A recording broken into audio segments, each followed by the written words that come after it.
நம்ம குடும்பத்தின் அன்பு உறுப்பினர்களுக்கு வணக்கம். நம்ம கதைகள்ல நீங்க கேட்கப் போற ஒவ்வொரு கதையும் உங்க வாழ்க்கையோட ஏதோ ஒரு இடத்துல கனெக்ட் ஆகும்னு நாங்க நம்புறோம். இன்னைக்கான கதையும் அப்படிதான். விஸ்வரூப தரிசனம். அர்ஜுனனுக்கு திவ்யமான கண்களை அருளி தனது விஸ்வரூப தரிசனத்தை ஸ்ரீ கிருஷ்ண பகவான் காட்டினார். பல நூற்றுக்கணக்கான உருவங்களை அர்ஜுனன் கண்டான்.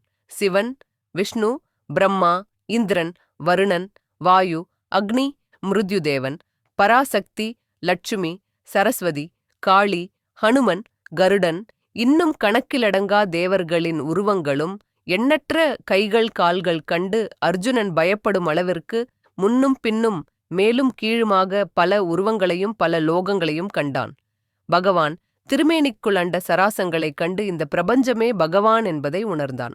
பகவான் அனைத்து தேவர்களிலும் சர்வ ஜீவராசிகளிலும் எல்லா இடங்களிலும் சகல சத் அசத்களாகவும் இருப்பது உணர்ந்து அவரை நண்பன் உறவினன் எனும் முறையில் சாதாரணமானவர் என நினைத்து பழகியதை நினைத்து தன்னைத்தானே நொந்து கொண்டு வருந்தினான்.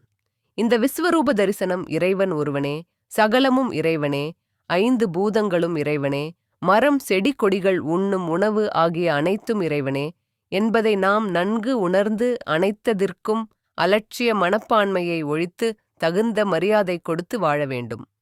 இதனால் பகவான் சதானன், சதமூர்த்தி எனும் திருநாமங்களால் விளங்குகிறார்.